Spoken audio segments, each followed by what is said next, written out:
Daily रुटीननुसार तुम्ही बघू शकता मित्रांनो, आज आपण आपल्या पक्ष्यांना डांगर, रामफळ आणि टमाटे या असे आपण कापून टाकलेले मित्रांनो. पक्षी सोडण्याच्या पहिले मित्रांनो यांना असं व्यवस्थित त्यांचं जे खाद्यपदार्थ आहे ते व्यवस्थित कटिंग करून मोकळं सोडायचं मित्रांनो. नाही तर पक्षी जे असतात ते तुम्हाला गर्दी असल्या कारणाने ते त्रास देत असतात मित्रांनो.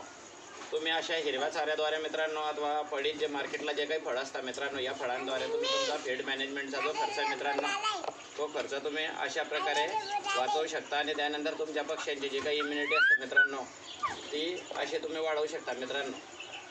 आता मित्रांनो आपल्या फार्मवरती आपण कालच्या दिवशी 15 पक्षी आणले मित्रांनो. ते 15 पक्षी तुम्हाला दाखवणार आहोत मित्रांनो. आणि आपण आता पक्षी सोडणार आहोत फक्त.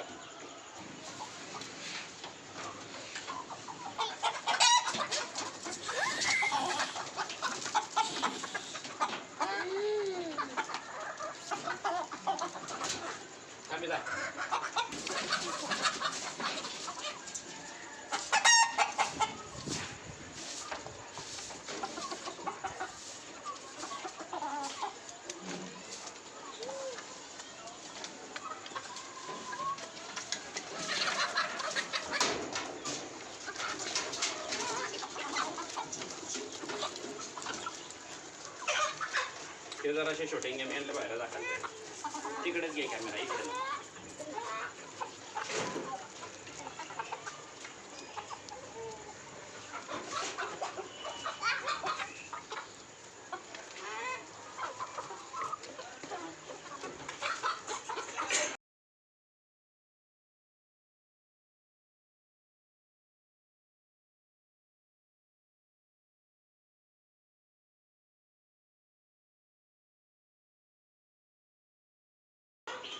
मित्रांनो. त्यानंतर आपल्या फार्मवरती आपण जे 60 गावरान पिल्ले आणले होते मित्रांनो, ते 60 गावरान पिल्ले तुम्ही अशा प्रकारे बघू शकता मित्रांनो. आपण यांना ब्रूडिंगला लावलेलं आहे मित्रांनो. आता 1 महिन्यापर्यंत मित्रांनो हे या पिंजऱ्यात राहतील 60 पिल्ले. मग त्यानंतर मित्रांनो हे असे बाहेर जातील. हा आहे मित्रांनो आपला छोटासा फार्म. आणि तो आपल्या फार्मवरील हे आहेत आपले गावरान पक्षी. तुम्ही बघू शकता मित्रांनो कशा प्रकारे आपले पक्षी रामफळ, डांगर आणि त्यानंतर ते टमाटे मित्रांनो हे कशा प्रकारे खात आहेत मित्रांनो. आपण आपल्या फार्मवरती जे 15 पक्षी आणलेले आहे मित्रांनो, ते 15 पक्षी तुम्ही बघू शकता मित्रांनो. ही जात कोणती आहे ती काही समजत नाही मित्रांनो.